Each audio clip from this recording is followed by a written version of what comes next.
All right, guys, I was here at the house pushing up some brush piles, doing some burning. Looked down at my hour meter and I realized, hey, I need to do a review on this thing. So this is my 2024 Yanmar YT359. Had to think there for a second. I've had it. It's got 92 hours on it now, so I feel I can give a better initial review. I've got my little list here. So yeah, this is it. I'm going to flip the camera around and we're going to do a walkthrough. I'm going to give you some, start off with some of the things I don't care for it, and then finish it up with some really positive notes on this machine. But here, check it out. I will shut up and we can start the walkthrough. All right, here we go. So as you see, it is the Yanmar YT359. Like I said, I'm going to start with some of the things I don't care for it. First off, down here in Texas, we get some pretty gnarly storms. The wipers for the front have one speed. It's kind of annoying because a lot of times the only time I have off is when it's raining. So that was kind of a thing. Also, the rear does not have a wiper. So that's also not a terrible thing. I keep a squeegee in there, but it's just kind of an annoyance. There is no factory radio. It does not come with a factory radio. You can see the slot there for it. I use either my phone, or I bought one of those little CarPlays that suction cups to the window. You can see I have some other videos about it. Another thing here, let's open this cab up. Speaking of, the cab has plenty of room. It's very spacious. I'm 6 foot and I have no problems. So I will show you right here. So here's your parking brake release. Here's the key. Do you see how close that is? More than once, I have went to take the parking brake off. You push it down, hit this side of the key, and it shuts the tractor off. Kind of annoying. So either move this to over here or somewhere out of the way, or move this down to the pedal or down lower or something. All right, that's another thing there.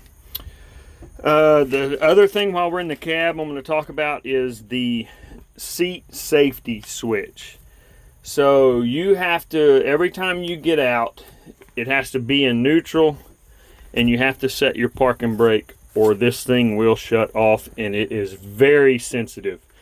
When I'm hooking up attachments to the loader, I have more than once killed it because I'm sitting too far forward in the seat like so, trying to see, trying to line stuff up, and it has died because of that. So they either need to change how sensitive that sensor is, or I don't know, get rid of it if you ask me. But it's kind of annoying because, like I said, more than once I've just been trying to push something or even pick something up with pallet forks, and you kind of scoot toward the front of the seat and it'll shut the tractor off.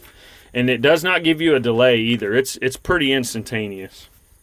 On the front here, let's check this out. Here's another thing that I found right here. It's two females. What I have done is, you see a zip tie. So I run a grapple a lot and some other things, so that they're the same controls every time. I've put a zip tie on the two hoses to make sure that I hook the black zip tie up on the female to the black zip tie on the male. Most manufacturers actually want to be a male and want to be a female so that it's the same every time. It'd be kind of cool. Like I said, I just put a zip tie on there. It's not a deal breaker by any means. It's just kind of an annoyance. Again, while we're up front, the tire size. So this is probably one of the biggest, one of the two biggest complaints I have of this machine is the tire height and the tire width. If this machine is capable of 2,500 pound lift capacity, these tires are way too narrow. I do know somebody's going to say, oh, we'll get the industrial, the R4s. Where I live, the R4s, all they're going to do is get you stuck. So I have to have the R1s. Either they need to put a taller one on. I mean, it's a 60 horse tractor essentially. So Either put taller tires on the front with a little more width, and it'd be perfect. The other thing too is, while we're talking about tires, is the width. The stance of this tractor is very narrow. I have filled the back 2 tires up as a counterweight because it is very unstable. If you put 2,500 pounds on there, or even 2,000, even 1,800 pounds on here, and you're going over some uneven ground, it gets very tipsy. So filling these up has changed it. It's night and day. But if they would just make that just a little bit wider, which I believe I can switch the wheels. I'm gonna go with it with the counterweights for now. And if that doesn't cure it, we're gonna do a video on swapping those wheels. So that it gives it a little wider. The other thing while we're back in the back here is the Cat 1. It's a 59, essentially a 60 horse tractor.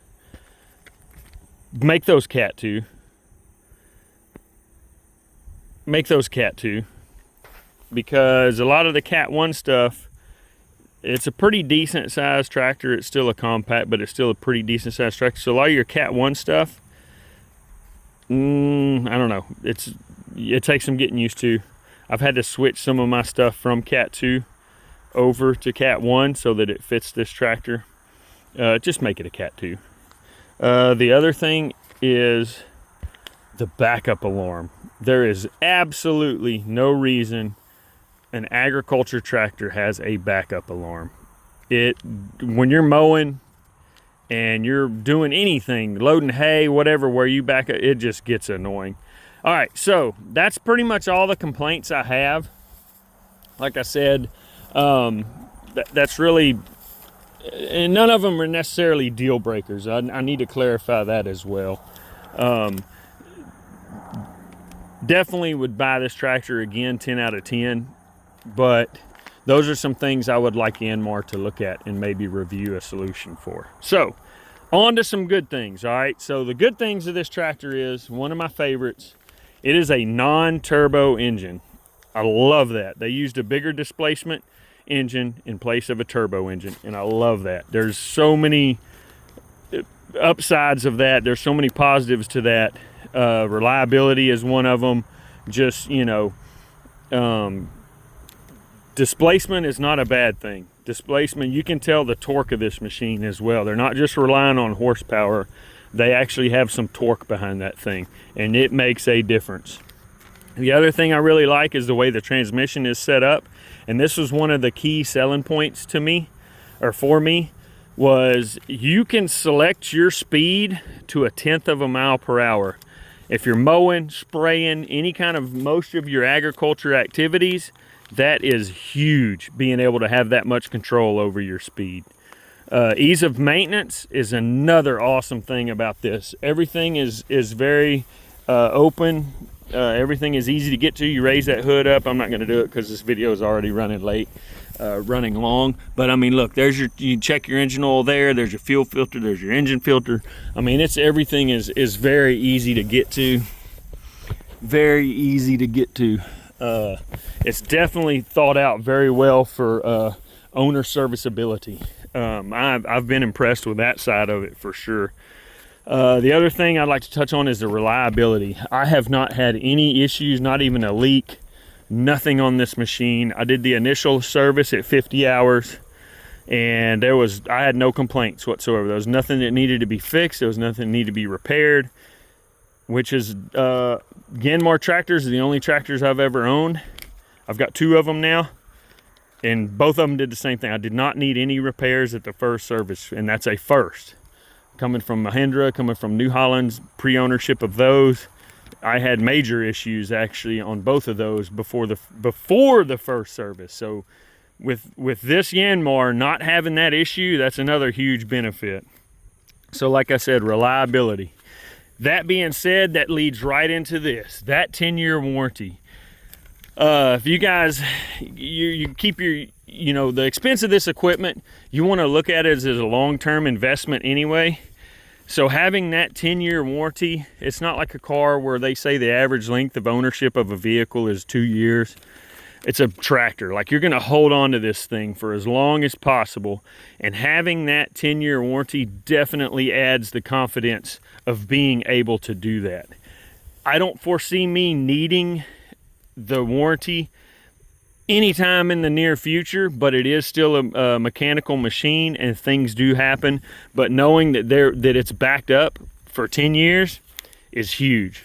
So I'm gonna flip this camera back around. We're gonna do some goodbyes, do some touch up. But hey, let me know, drop it in the comments. If you have any questions, reach out, send me a message, comment, I answer it.